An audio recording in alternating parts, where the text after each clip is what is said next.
Yes, the geeky music has begun. That means it's time for another edition of the Horse Racing Happy Hour, hanging out with Josh, Barry, and Chase. I'm Louie Remote. Thanks for making us part of your NBA Finals week. How about that? Get ready for Pacers and OKC. Josh, who wins? How many games? This is the first time realizing that the finals are going on, but I'm going to say not the Pacers because, I don't like the Pacers. Bulls Good fan answer. Up, so. Yes, all right. It's a solid answer. Chase, what say you? Which team and how many games? You know what? Jalen Williams' dad used to buy tip sheets from me, so we're going to say the Oklahoma City Thunder. Sweep, obviously, if he's buying tip sheets. What say Barry? OKC in 4. Sweepville. Oh, Sweepville. All right, I got the Pacers winning. Get them up out of here. But I've got OKC going 3-0. They're in the middle of Oklahoma. Welcome in. This is our Belmont Day preview. We'll be going through the pick six. You'll know Josh at Cherry Drank from the On the Wrong Lead podcast. You can find the sniper himself, Barry Spears. I call him Barry. Mom, it's okay. I call him Barry. And of course, Chase as well from the Notorious OTB. Find those guys for their daily plays over there. And of course, their budget plays as well. Cannot recommend those enough. Make sure that you check out all these guys on their various platforms. But thank you for finding us tonight on the Horse Racing Happy Hour. I'm here every Thursday. You can also find all of the other work that I do, including Blood Horse Monday, the Kentucky Racing Spotlight, and of course with Barry, SoCal Saturdays. You can find all of that on our platform. So if you haven't started following it, wherever you get your podcasts, you're certainly welcome to do that as well. Spotify, probably the easiest way to watch everything as well. We're presented by DK Horse tonight. I want to thank them for jumping in on this episode as well. But guys, I wanted to start kind of an open conversation because I haven't gotten to hang out with the three of you since the first two legs of the Triple Crown have happened. But of course, I'm a lucky guy. I got to go to both. I have my own feelings on both. Barry, I'll go to you first. Derby winner doesn't ship to Baltimore, but we get this rematch in the Belmont. Coming out of the Derby, how were you feeling about all these horses? I thought it was one of the rare cases, Barry, where we got, hey, we think these 5 horses are going to go to the front, and they did. And we got these like 5-6 horses that are going to stalk, and they actually did. And then we had like 8-9 horses that are going to be trying to close, and they did. I thought it was not a formful Derby, but essentially a formful Derby. Coming out of it, how did you feel? Yeah, I agree with you quite a bit. I think it was fairly formful. The horses that were supposed to run kind of ran.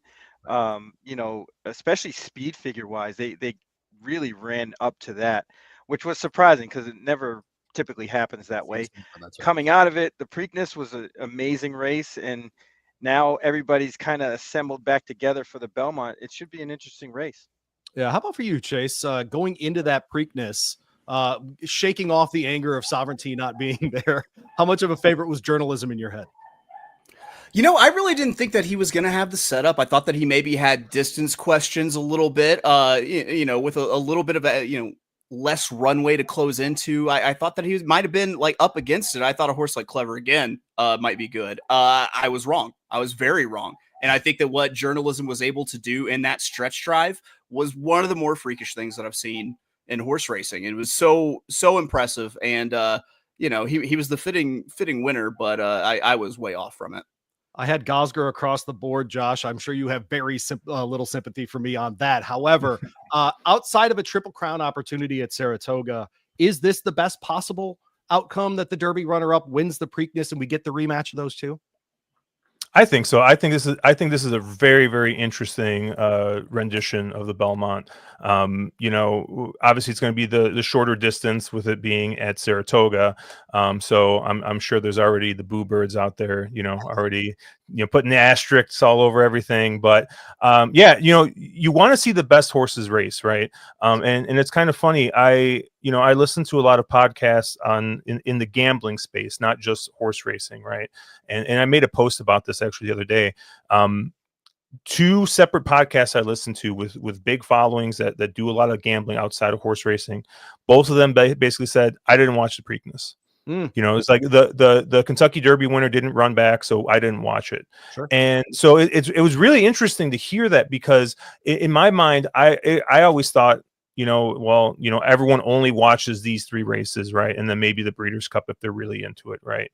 But they were both these podcasts like, no, they didn't talk about Preakness at all. They talked about the Derby, but they didn't talk about the Preakness at all. So I do think kind of having the rematch is gonna get a little bit more of not just us hardcore players, guys who play every week, every day, maybe, but also get a lot of the casual fans, I think, to kind of tune back in for that rematch. By the way, shout out to our guy, Roger. Barry, you're going to get to meet Roger in about a month at the Indiana Derby. He says, no way. Pacers in 6. This show does have a fair following in the central Indiana region. So we do appreciate everybody there hanging out with us. We will be up at the Indiana Derby again this year. You'll see me on the draw, of course, the Monday before. Get in with all of that with us as well. Want to thank DraftKings Horse, DK Horse, for hanging out with us. The eyes of the horse world are on New York this weekend. The race is on, but who will rise above the rest and be crowned king of the track? Find out at DK Horse, the #1 downloaded horse betting app. DraftKings is turning up the thrill with the King of the Track promotion, and here's how to get in. Head to the DK Horse app, opt in, and bet $5 or more on a horse to win the Belmont Stakes. If your horse crosses the finish line first, you'll win a share of $200,000 prize pool. Look, this is the great rematch we've all been waiting for. We're looking at the Derby winner. We're looking at the Preakness winner. Are we looking at maybe a Baeza? Could a Rodriguez be a new shooter and upset the apple cart here? I think it's a fascinating top of the field. But who will reign supreme? Download the DK Horse Racing app right now and use the promo code HRHH. That's Horse Racing Happy Hour, HRHH on DK Horse. Bet $5 or more on a horse to win the stakes for your shot at a piece of $200,000. Only on DraftKings, where the crown is yours. Gambling problem? Call 1-800-GAMBLER. 18 plus, 21 plus in certain states to open, own, or access an advanced deposit wagering account and resident of state where DK Horse is available. Eligibility restrictions apply. Void where prohibited. Opt in and place a $5 straight win bet on the Belmont Stakes. First eligible bet only. Must win to share $200,000. Cash reward via click to claim. Expires in 30 days. Ends 6/7. See terms at dkHorse.com/bet/offers/details. All right, guys. So we're going to look at the pick 6 tonight, and that will start with race 8 in the Met Mile. This one came up a little lighter, I think, on total number of entries here. Certainly not on quality, certainly on the inside of this race. Anyone surprised that Nysos decided to ship west, or do we think that was sort of part of a longer-term strategy for him? Barry, what do you think? Yeah, I think they really want to crack at the Breeders' Cup with that horse. And you know, being out west is definitely an advantage, you know, training and running out there. This race was kind of tough, even for Nysos. Yeah, so right. I can understand why the Connections did what they did. Nysos, of course, a winner in his last outing in the grade 3 out there at Santa Anita. Mindframe gets the grade 1. Josh, you think that's why he's skipping here? I mean, I think so. You know, I think maybe he's dodging fierceness a little bit here. Not that I blame him. And you know, I was talking with Andrew Champagne earlier this week on our podcast, and he had mentioned, you know, with kind of some of the rearranging of stakes. You know, there's the 7 furlong stakes. Was it the True North? I think on here, he thinks that maybe that might have cannibalized this race a little bit. And I know with kind of the moving around of some of the dates with Saratoga, they've moved some of these stakes around. So I think maybe some horses that might have come here went to the True North instead, or maybe waiting for a different spot in a week or two. So yeah, I do think that you have a good group of horses here. I mean, I'll be at 5, but there's definitely a couple of names missing that I think should be here. Yeah, the True North is race 7. We're going to start with race 8 here. It is the Met Mile. It's a mile. How about that? About a turn and a half there at old Saratoga. We are looking for $1 million in the prize pool here. This is for 3 and up here. Fierceness on the inside. White Abario to his outside. Chase, we'll let you go first here, buddy. I know you're a big fan of Fierceness at Saratoga. I'm a huge fan of Fierceness, and I really think that, especially if you're going to be playing this from like a pick 6 sort of point of view, that you literally just need to make your A or B choice here. And I'm going to go ahead and make the choice with who I think is the A, which is Fierceness. Okay. And say that, I mean, with the horses, you know, sloppy track or muddy track performances before, I'm pretty comfortable if this thing comes up wet. I think that it pretty much just sets up for Fierceness to kind of maybe sit inside stock White Abario and just run right past him. So I think White Abario is an excellent horse. I think he's one of the more versatile horses that we've had in a very long time. I give him a ton of credit. I'm not sure if he's the horse of now, though. I feel like that's probably Fierceness, and he's maybe kind of not tailing off, but, you know, regressing a little bit. Josh, how about you? Do you like fierceness in this spot as well? I'm ever the contrarian, and I want to beat fierceness. Unfortunately, I think the only horse that's run fast enough to beat fierceness at any point in his career is White Barrio, and I think you kind of gotta question if you can get the White Barrio from a year and a half ago, because that's kind of where you're looking back, right? You're looking back at like the Whitney Breeders' Cup Classic White Barrio, and last year when he ran in this race, it didn't seem like he really liked this course configuration. Chase loves the shoot, and White Barrow did not love the shoot as much as Chase does. But I'm probably going to give White Barrow another shot here. I agree with Chase. If you're going to play the pick six, you can't. I think it's not a great idea to try and use the 1 and the 2 here, right? You kind of got to pick and choose there. No problem with anybody who wants the single fierceness. I'll probably kind of game theory it and probably just go with White Barrio here. What kind of percentage of money do you think Josh will be on fierceness in this race, in like a pick six kind of pool? We're looking at 60% plus. Yeah, I mean he's going to be odds on in this race. I think he's going to be 3 to 5. Okay. So I would guess probably 60-70% of the money is going to be on fierceness.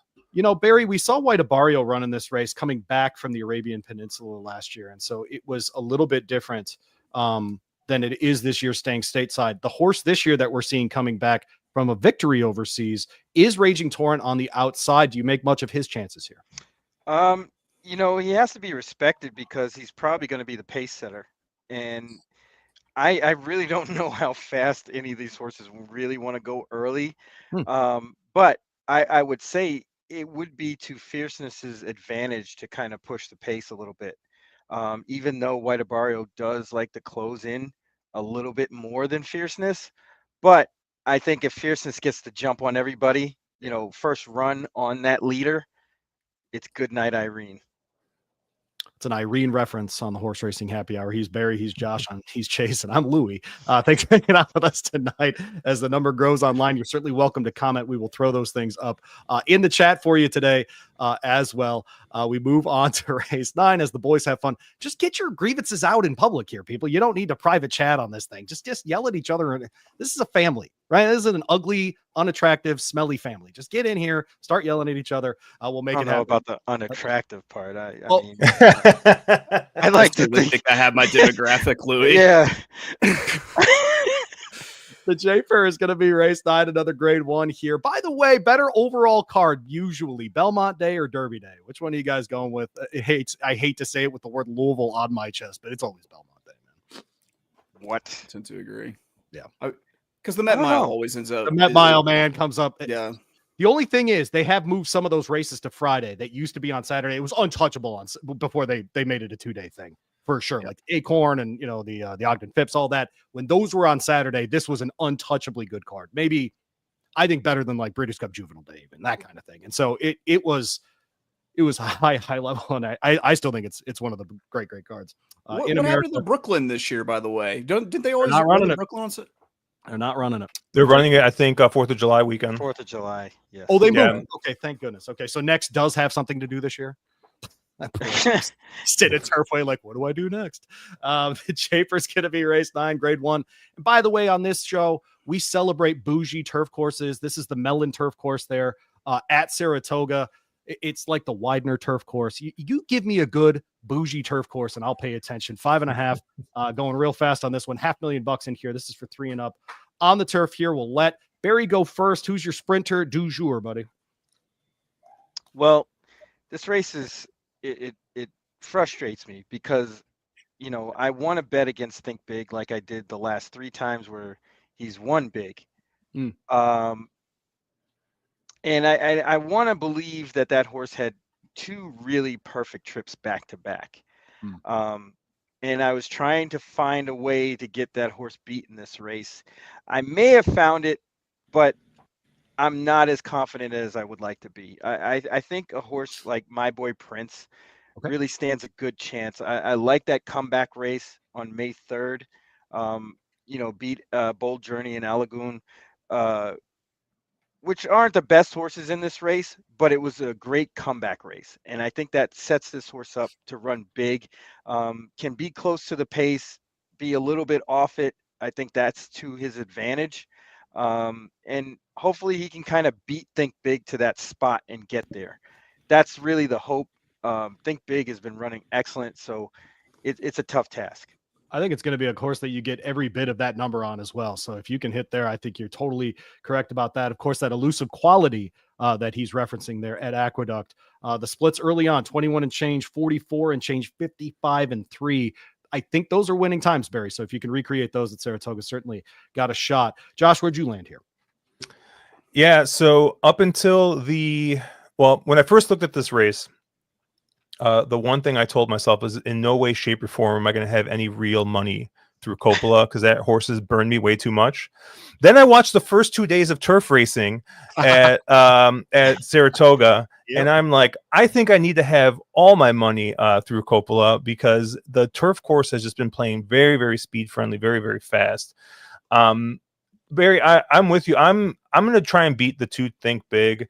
Depending on what figures you look at, he looks good. Like he's fine. He fits in with this group. Like he fits in very well. He doesn't fit in 6-5 very well, right? He's not a standout by any means, depending on what figures you're looking at. So I think you have a couple alternatives. I think I'll have some money through the 4 that you mentioned, My Boy Prince. That figure came back very nicely on time form. And then obviously Coppola I'm going to use because of the pace factor. And then the other 2 horses that I think kind of stand out from a speed figure perspective to me are the 9 AG Bullet and the 5 Arzak. And Arzak's kind of sneaky because I kind of feel like he'll run a good race or two, and then he just kind of he falls off a little bit. And then he ends up coming back. And, he ran second in this race last time, obviously closing from off the pace. And you finished second to a nice horse in Cogburn. So, there's no Cogburns in this race. No. So I think Arzak's actually pretty interesting at the 8-1 morning line. But I'm going to be pretty spread here. I'm going to have the 4, the 5, the 9, and the 10 in here. All right. How about for you, Chase? Spread race for you? Yeah, it's definitely a spread race because it's just a matter of run style. Anytime I take a horse that's off the pace, I throw a run style at the problem. So a lot of the horses they mentioned are horses I'm going to be using, like Arzak. I'm also going to use a little bit of the 8 Alagon, but the horse that I'm going to go ahead and take as my top pick is going to be the 3 R Shot for John Terranova. Luis Saez up. If you look at what Luis Saez has done whenever he's made the change to this horse, he moved this horse forward 14 points the first time he jumped on, and then was winning the Woodford a couple races later. I think that Saez is going to have him placed pretty fairly aggressively right off of this pace. You have 2 straight trips off of the layoff where I consider them to be trouble. You have being stuck between horses, and then you're in the 6th path in the next race out in the Shaker Town. So I really like our shot here to maybe take just a tremendous step forward and come from a little bit off the pace with Luis Saez. And, I do think that Think Big is probably your best horse here. And it does check a lot of serious fanboy boxes for me with Godolphin and Ben Curtis. But I think that if you're playing the pick 6, you either need to single that horse or toss it. I toss it and I look at our shot instead. Okay. I agree with you about our shot, by the way. 4 runs at Saratoga as well. Never missed the board. So that horse runs well at Saratoga as well. I've got that horse second in my handicapping. I agree with you. I do think Big is the class here. And we have seen that for some reason, last couple of years, that fairgrounds turf seems to travel. And so that horse seems to have taken his form with him there as well. The Pennant Ridge will be race 10. Of course, this is on the inner turf. Boo. We only want bougie turf courses on this show, but we're going to run there anyway. This is a grade 3, $300,000 on the line here, mile and a 16th. This is for 3-year-olds. We get Zulu Kingdom in here, who has no business in a grade 3. And so he's 6-5 in this field. But man, this is when we go to young Josh. And Josh tells us, here's why a 12-1 horse is going to win this race. I can't do 12-1, but I can do half that. I can do 6-1. And that's the number 7 horse, Mibago. I think there's only 2 horses in this race that can win. Obviously, I think the 1 Zulu Kingdom, if you look at any of his figures, he's not that much faster than everybody in here. I mean, he is faster, right, but the 7 Mibago's last race actually matches up very, very well with Zulu Kingdom's run, and you're going to get 4 or 5 times the price on Mibago, especially, everyone's going to see Chad Brown at Saratoga. Horse is going to be, close to even money, maybe even odds on. So I think you're going to get a nice price on Mibago. And, if the turf is playing as speed friendly as it was today, I mean, obviously the 6 in the last race, came from off the pace and won, but basically everything else was, you had to be right on the front end in order to win on the turf course. So Mibago's got that early speed, and he's going to be an A for me along with Zulu Kingdom. Yeah, I think Mibago sets up as good front running speed here, Chase. Is there someone else you're keying in on though? Yeah, dreaming even bigger than the 12-1 that you threw out as a hypothetical. I'm taking Tom's Magic 15-1 here. I think it fits. The horse has been on the steady improve.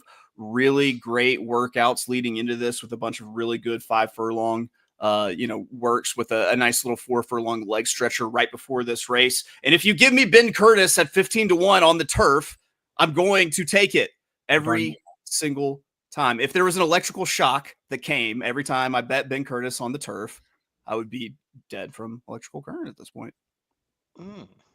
Yeah, I didn't know how to finish that. I'm not going to lie. I thought it was going to explain the beard. Barry, what's going on with you in this race? To no surprise to anyone, I'm sure. I'm gonna throw one downfield here, and I'm gonna go with the maiden.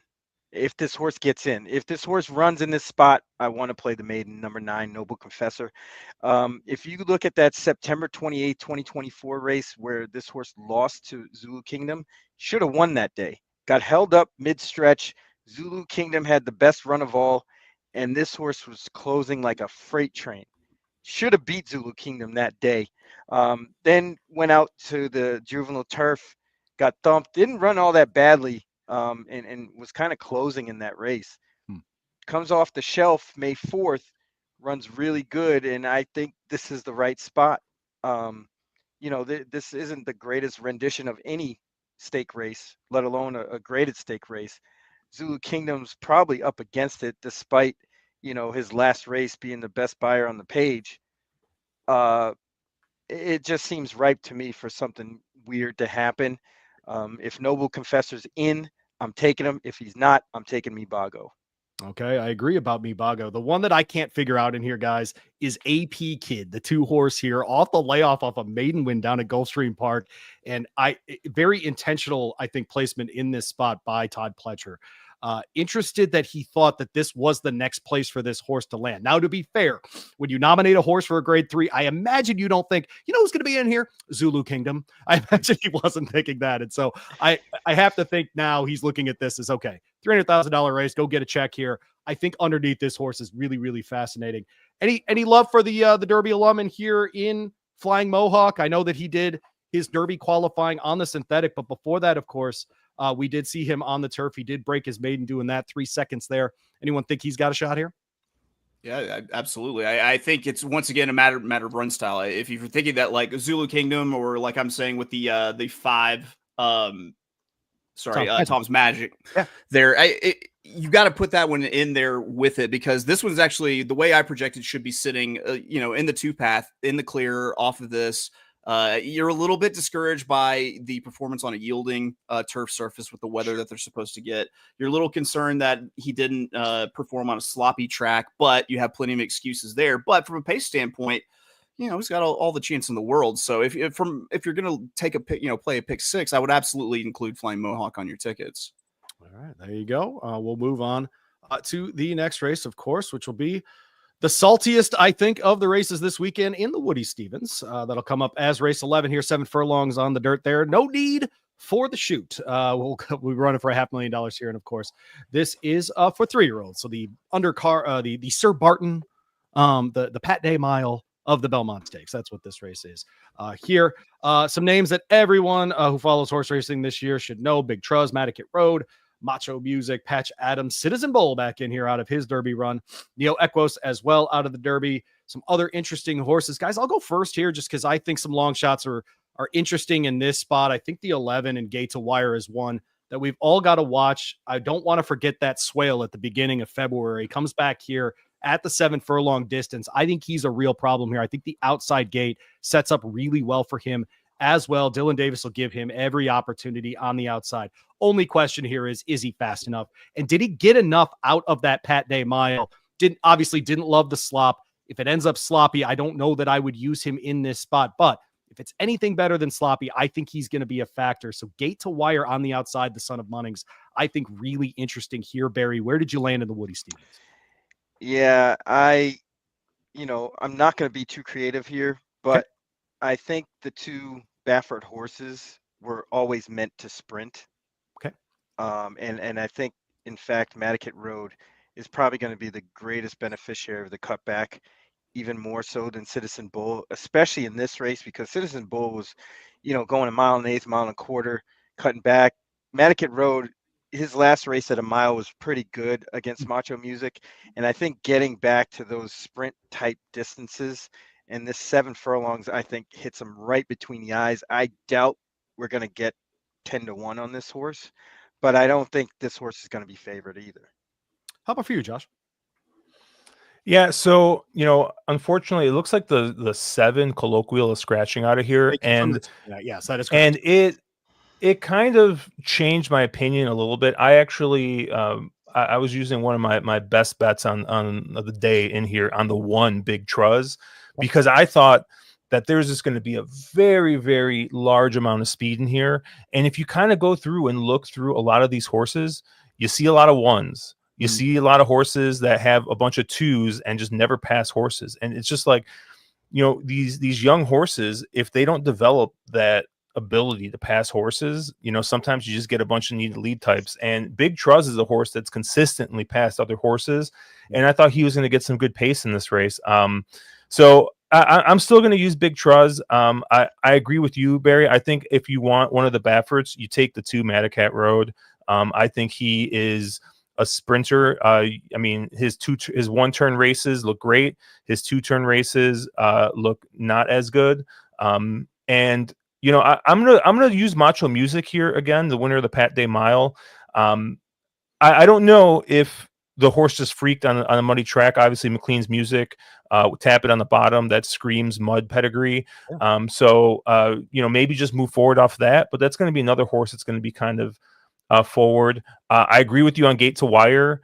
You cross out the last 2 efforts and you look at that 7 furlong race, which is what he's doing here. That's the best race I think anyone's run in this entire field. Yeah. So I think gate to wire makes a ton of sense. Honestly, like you can make a case for so many horses in this field. Heck, I was almost talking myself into Chancellor McPatrick earlier this week, and that was like, that horse was about to hit my never list. And but yeah, I think top picks. I'm gonna look at the 2 inside horses, the 1 and the 2. I'll have a little bit of the 3 and the 11 here as well, though. Nick concerned that Chase is going to say there's a pious meltdown coming. Time to bet down the favorite to 3-5. Go Chase.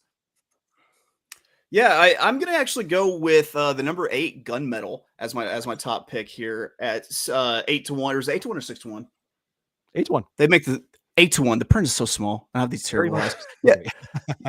Looked fantastic in the tune-up for this race. And I think that Irad's going to put this horse right off of Madicate Road's hip, and this horse is going to sit chilly and blow past him in the turn. I really like the setup here. I think this pace is really interesting because I don't think it necessarily gets like fast, but it's very compact. I think everyone wants to be in one space all at once. So I do really kind of condone the spreading out here with multiple horses.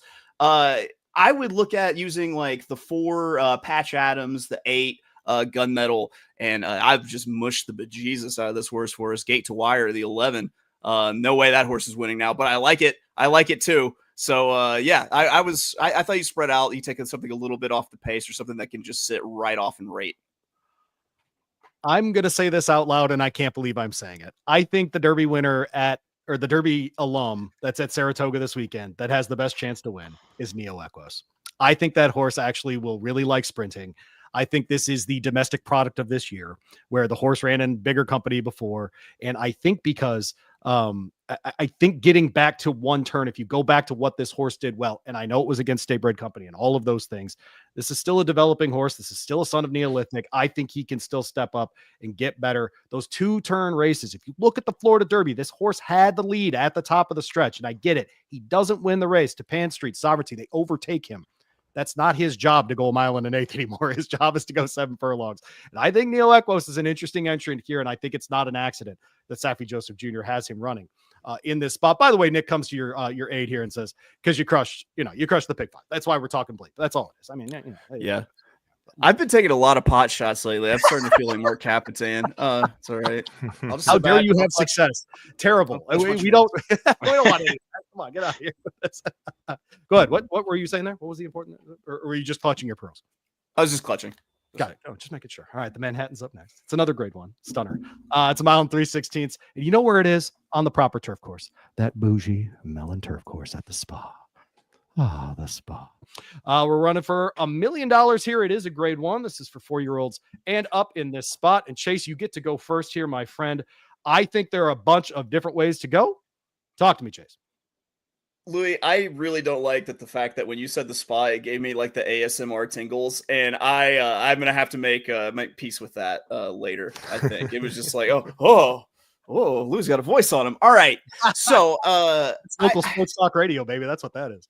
That's what it is. All right, I really liked the 3 Highway Robber in this spot for Brian Lynch, Christian Torres. I mean, I feel like not enough people really know about Christian Torres. Christian Torres. I think he's going to have this one screaming down the lane late. And it's a horse that's going to be able to just lay off the pace and just come flying with just a fantastic turn of foot.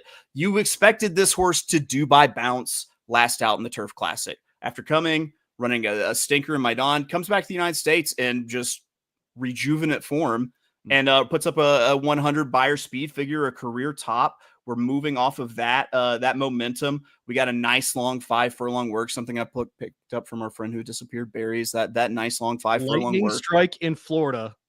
He has lost power. We will see if we get Barry back for this episode. Boy, that's the most Florida thing I've ever heard in my life.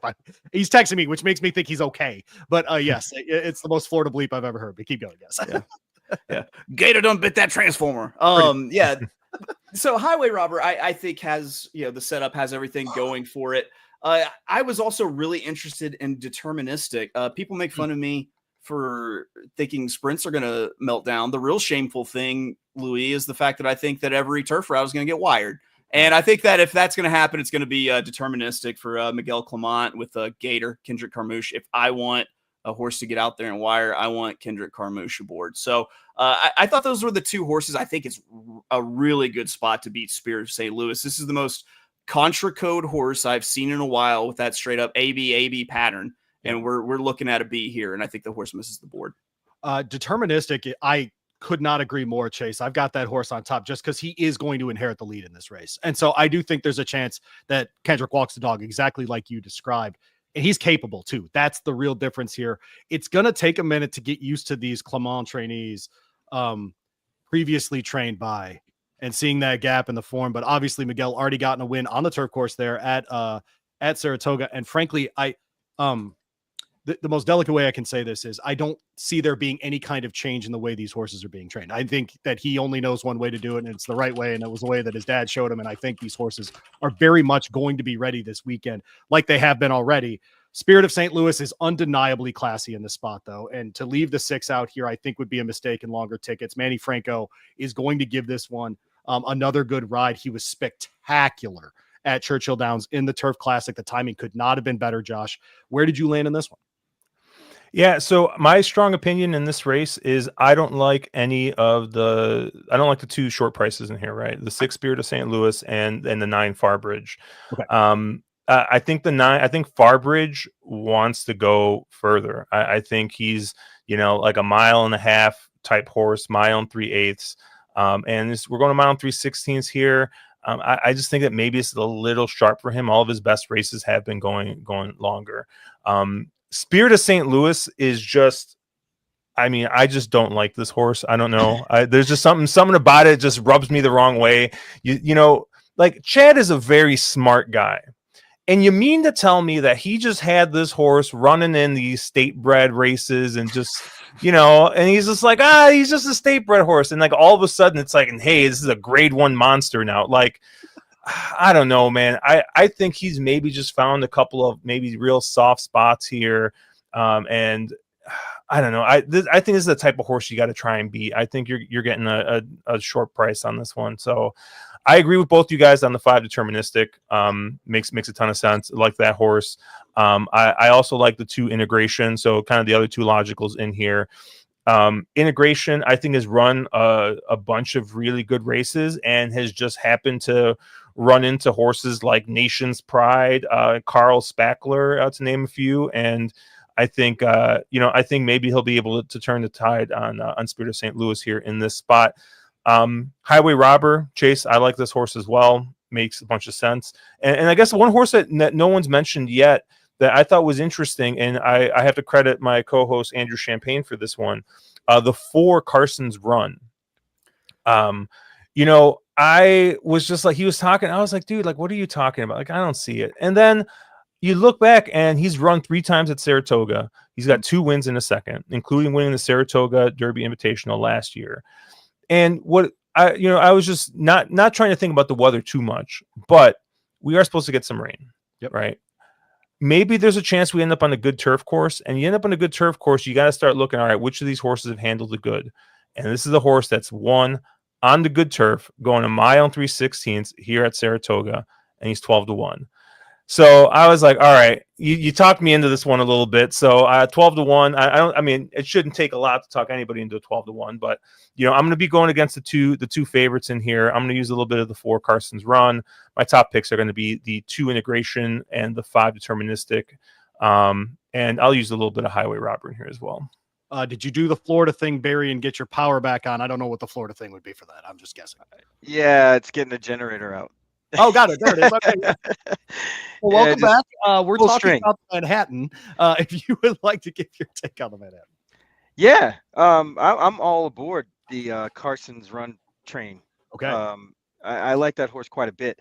I was there actually that day of the Saratoga Derby Invitational because they canceled it, and it ended up being in a weird kind of pick 3, 4, 5 situation. Oh, that's right. And it rained like maybe about an hour or so before that race, so it wasn't that good. But this horse does like it a little moisture in give in the turf course. But I mean, this horse was really good last year. I like this Fort Marcy that the horse ran on May 3rd. I know Deterministic beat that horse, but was just a way better pace scenario for Deterministic. There was no speed in that race. This horse went wire to wire and has never been better than Carson's Run at any point other than that race. The rest of the field has much to be desired. I mean, integration just, for me, I just doesn't do it. I mean, this horse always has opportunities to win and just doesn't do it. Okay. Spirit of St. Louis, I'm with you. I don't know why I don't like this horse, but I just don't. I think it's the state bred wins. And then I know the Pegasus was a very, very soft race. And I'm going to have to kind of relook at that Turf Classic because the horses that Spirit of St. Louis beat, and I thought, basically this horse kind of, the wind fell into Spirit of St. Louis's lap. Not that horse won that race. So there we have that one. And then Farbridge was getting really, really, really soft. The 2 wins that this horse has this year, really soft wins against tomato cans and nobodies and not many horses at all. Farbridge can definitely win a race like this, but I just don't think it's going to be on Saturday. All right, we're going to run through the Belmont field now. This is the Horse Racing Happy Hour. My name is Louie Rabeau. We're presented tonight by DK Horse. Use our code HRHH and get in on their contest this weekend. Costs you only $5 on a straight win bet to get in with them. We play a game every year, gentlemen, called Bell Yeah or Bell Nah. All right, and so you tell me if they can win or not. Do not tell us who your winner is when they come up. Don't do any of those things. Just give us an idea if you think this horse is a serious contender to win the Belmont. We go through the field by post position. Hill Road, the winner of the Peter Pan, is in the 1 here. Irad Ortiz Jr. picks up the mount for Chad Brown. You may have heard of Irad and Chad at Saratoga. Barry, we go to you first. Is this a Bel yeah or a Bel nah? Bell nah. Okay, Bel nah. Any quick reason? Probably needs a little bit more seasoning. That horse isn't ready to win a race like this yet. Okay, fair enough. Chase, how about for you? Bell nah. I think this horse is going to leave itself way too much to do late to be able to close into the pace and win. Mr. Cherry Drink? Bell nah. Okay, Bel nah. Across the board, I will stay with that there as well. I didn't look up the last time the Peter Pan winner won the Belmont, but it's been a little while. Sovereignty comes out of his Derby win, of course, has been resting for 5 weeks, ready to go for this one. Looks very comfortable up there at Saratoga. I'll go ahead and start with a Bel yeah, because obviously this is one that can win in this spot. Josh, what say you? Bell nah. This is my other fade on this late double here. Okay, so a Bel nah from Josh. Any particular reason other than value, or are we just? I think value, but I also think that if another horse that we're going to talk about later has got a much bigger chance, and I kind of hate that David Aragona let the entire world know, but he's good at that, isn't he? All right, Chase, you got a Bel yeah or Bel nah for Sovereignty? It honestly should be a Bel nah because I think that it's going to have the same problem as Hill Road, leaving too much to do. But I say Bel yeah. This horse is in excellent form. I think if this horse takes a step forward, then it's a winner by a lot. And I think you give the leg up to Sovereignty if you think this is a 2-horse race between Sovereignty and Journalism. Sniper, what you say, bud? Bell nah. Okay, why are we passing on him this year? I think the running style and the pace scenario just doesn't favor this horse at all. I'm sure he'll run well, but just not win. Rodriguez is the 3 in here. We go back to Barry for that. You and I happen to be at Wood Memorial 100 this year together. We saw this horse romp home on Long Island. Bel yeah or Bel nah for Rodriguez in this spot? That's a Bell hell yeah. Okay, all right, there you go. Why is that? I think the pace scenario sets up very, very well for this horse. People are going to think this horse is just a one-dimensional speedball. I think they can sit off the pace, and I think that's what the plan will be. Not off the pace, but stalking. Kind of let Crudo be the target. But I think this race sets up very, very well for Rodriguez. How about for Josh Rodriguez? What say you about Rodriguez? I think that gives it away, but this is definitely a Bel yeah. And mostly because I don't have a future bet on him. And, I've had 2 future bets on Rodriguez at 107 to 1 and 10 to 1 that neither got to the gate. I'm everything that the sniper said. I'm all in here. All right, Chase Rodriguez, you going to make it 3 for 3 here? I say Bel yeah, this horse can win because you're looking at your top pace competition and it's Crudo. Do you just let Crudo be a hood ornament, just purely decorational out on the front of this thing, and let him just really be the actual pace setter? There's definitely a scenario where Rodriguez is just unpressed and just everyone watches Rodriguez get smaller as he runs away from the field. He's a Bel yeah for me because I watched his dad in the Derby and the Breeders' Cup Classic do exactly what we're talking about on Saturday. And so we go to Uncage, the 4-horse here. The son of Curlin, Rapoli throwing this one in out of a 6th place by 10 lengths finish. Josh Rodriguez in the aforementioned Peter Pan. Tell us why you love this horse. Bel nah. I will not tell you why I love this horse. I'm not on the show for that purpose. All right, Chase, what say you? Yeah, that's a Bel nah. That's a hard Bel nah. How about you, Barry? That's a hell Bell nah. There we go. Put all the additives on there. I agree with the guys on that one. Interesting new shooter here, the son of Justify and Crudo out of the Bobby Flay barn. How about that? He mentioned him on this show when we did the Derby draft this year. I said, who you got in the stable that we need to be paying attention to? He said, I got this Colt Crudo. He's going to run on Freak this weekend. And here we are after a 7.5 length victory there in the Sir Barton at Pimlico. Barry, big old step up in class here, but boy, showed it at Pimlico. Yeah. Bell nah. Okay. Sorry. Sorry about Unless Crudo's like a pizza or something. In which case, I don't know. We need to I knew Bobby Flay was involved with that horse, so I thought Crudo was like a dish. Yeah. Of some Does it sort. play on crudité? I don't know. I'm really not raw fish. Raw fish is sometimes called Yeah. crudo. So Is that what it is? Oh, Yeah, here we go. See? All right, let's get classy on this show. What are you drinking, by the way, Josh? It looks good. I have a bottle I picked up from Louisville. I got a barrel strength Michter's bottle where they do like you can bottle your own. So went there with my wife on our 10-year anniversary earlier this year, and so we each got a bottle of Michter's to personalize and take home. So I'm drinking a little bit of that. We're drinking some of the good stuff in honor of Chase's big win today. So yeah, absolutely. Chase, speaking of big wins, Crudo, chance at a big win. All right, so the Bobby Flay thing has actually got me tripping a little bit because I'm having creator flashbacks. I made a ton on creator. When did Bobby Flay buy into Crudo? I need to know. Oh no, this is a Ooh, that's a great question. I don't know the answer to that. I really honestly don't know the answer to that because I know James Ventura has another piece of this. If he's been in the whole time, I'm out. If he bought a piece a little close to the Belmont, I'm maybe a little bit interested. But Belmont. Okay, we'll go Belmont here. How about for you, Josh? Belmont. This is a Bell, yeah.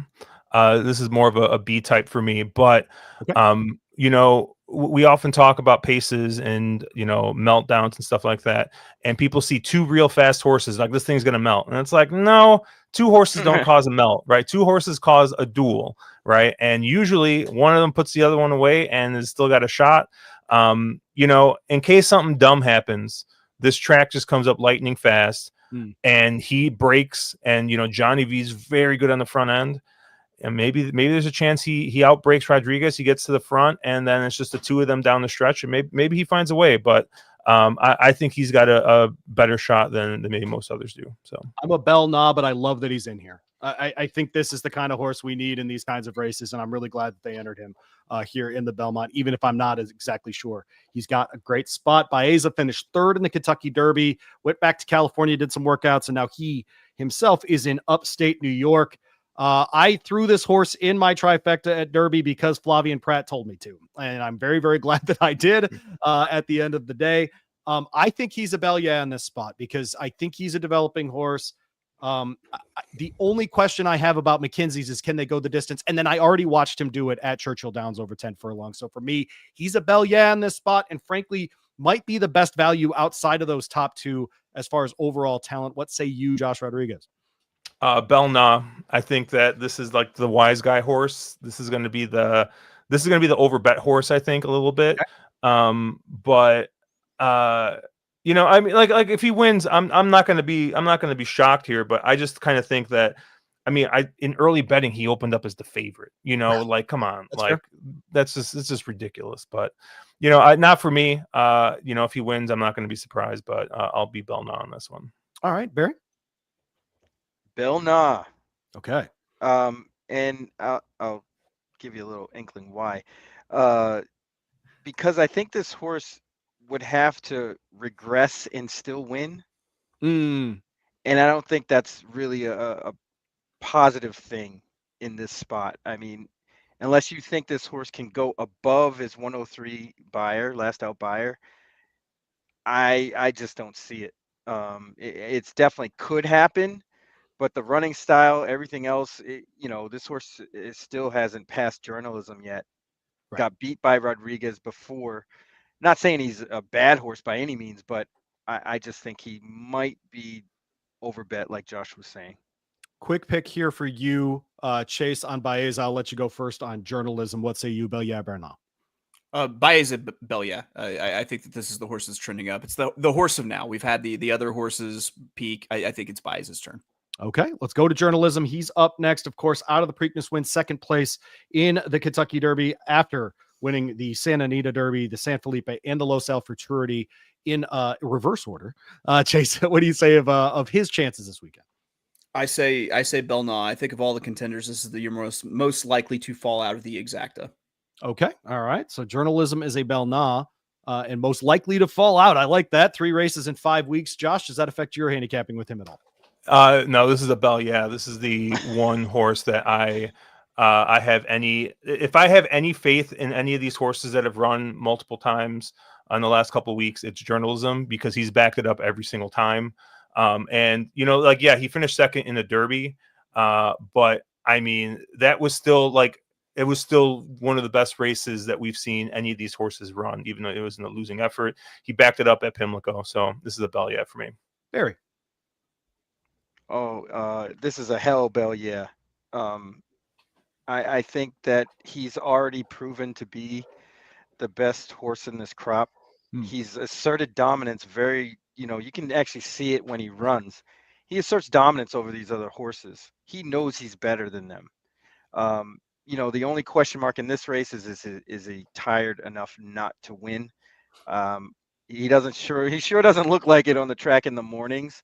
But that would be my only reservation. He's the goods. Yeah, I'm a bell yeah on journalism. Seen him in person twice, and it's been plenty for me to know that that's an absolute gamer of a horse. Heart of Honor will break from the 8. Josh, this is the second place finisher in the UAE Derby. Did some okay running at the end of the Preakness, but I think is a bit up against it. A bell nah for me. Josh, where did you land? I love Safi, but not this Safi. So this is a bell nah. Got it.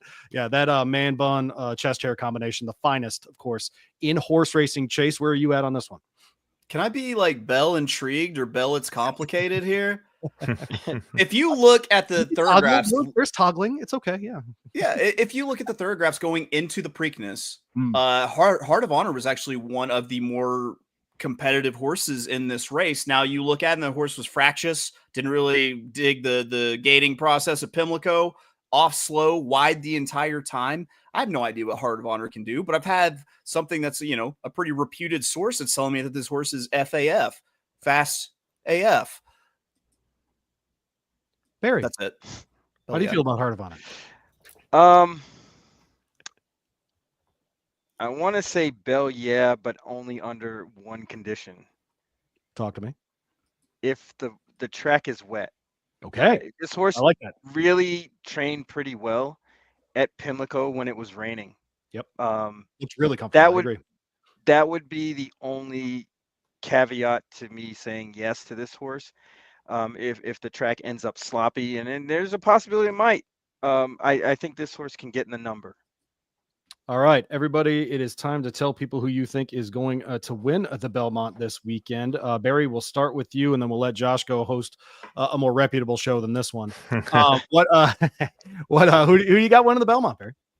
Rodriguez. I think this horse hits the trip. The price will be right. People are kind of cold on Bob Baffert in general, and then this horse, popping a quarter crack twice and not running in the Derby and the Preakness, but didn't really miss a beat training, which was very interesting in this whole ordeal. And I also, one really key thing is I don't think Rodriguez was ridden to win in those prep races. I think they were trying to set it up for Citizen Bull. And when they started, or when they did ride this horse to win, this horse won. I think that makes a lot of the difference. Plus, the pace scenario sets up really, really well for him. Right. Yeah, we're going with Rodriguez. How about Josh Rodriguez? Same thing. And actually, Barry brought up a very, very good point. I had been telling people that this horse reminded me a little bit of Medina Spirit. And I think Medina Spirit kind of had the same thing. Medina Spirit, but he lucked out because he had a bunch of scratches. Right. He had a couple of Bob's, number 1 and number 2. I think that was the Life is Good year, if I remember. Yes, correctly. Life is Good got hurt. Yeah. And I was actually in Vegas getting ready to put down a future bet on Medina Spirit at 50-1 at Circa, and they pulled all the odds because one of the Baffert horses actually scratched, and they never put him up when I was there again. And so I wasn't going to miss out this time, and sure enough, he ends up scratching. But I disagree with you. I agree with you. Like, I feel like those two stakes preps, he was ridden to kind of stay in it, but not necessarily to win. At Aqueduct, they had to win, and he went ahead and won. He gets Mike Smith, which Mike Smith is good at two things: either getting the horse out of the gate and trying to go wire to wire, or he can only make one run. He's got one run, and that's it. If you make Mike Smith think too much, I don't know. Some weird stuff happens sometimes, but I think there's one plan here with this horse: get him out of the gate, get him near the front, and go. So I like Rodriguez. I'll have a little bit of crudo and journalism as well in horizontals, but Rodriguez is my top pick. All right, Rodriguez, of course, the best speed figures and all of those things since Frosted in 2015 in the Wood Memorial coming out this year. Chase, you going to make it 3 for 3? I'm going with the 6 Baeza. Baeza is my Belmont play here. I think that this is the horse that could still take a step forward. I think that Sovereignty could regress and still win. I think Journalism probably regresses, probably doesn't win. I'm ice cold Baeza with a Sovereignty here in the exacta, though I do think that you maybe should consider throwing Rodriguez underneath because that might be the speed that holds that. If you want a horse like Baeza to come from off the pace, that's who they might be getting up over late. So no, I just thought the Baeza could finally take that step forward, and Pratt hopefully redeems himself for what was just like a terrible Kentucky Derby weekend for me as well, because I was very well invested in him. So I think we get a little bit of Pratt redemption, and I think Baeza runs a hole in the win. He also doesn't have to break from the 19 or whatever it was. Yeah. Look, here's the 3 reasons Sovereignty is going to win the Belmont. Number 1, it's funniest. Like, it's going to make the most people angry. So that's number 1. Number 2, you ever fallen in love, Chase or Josh or Barry, with just a nice ass? Just falling in love with a nice ass. You're walking behind someone in the mall and you're like, man, that person must work out. I saw Sovereignty's ass on the backside, Churchill, Derby week, and I went, that's my Derby horse. And so I'm not jumping off for a 10 furlong race with that.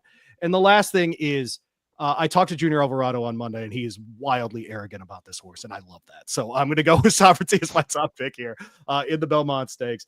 And so thank you to these 3 guys. You can find Josh at Cherry Drank on Twitter. I know he's got to get going to do On the Wrong Lead and their podcast over there. Belmont, keep the conversation go join them right now. I'm going to go watch, so you should as well. Barry and of course Chase, you can find them every single day on the Notorious OTB. Lots of fun over there, a very different format than this show. Go check everybody out. Really appreciate all of them hanging out with me. I'm Louie Rabeau. You can find me 10:20 tomorrow talking to Barry again. But then again, of course, on ESPN 680, we'll have our annual Belmont preview, 11 a.m. on Saturday. You're welcome to join me, my guy, John Piazza, as we walk through the card there and get you ready for Belmont Stakes Day.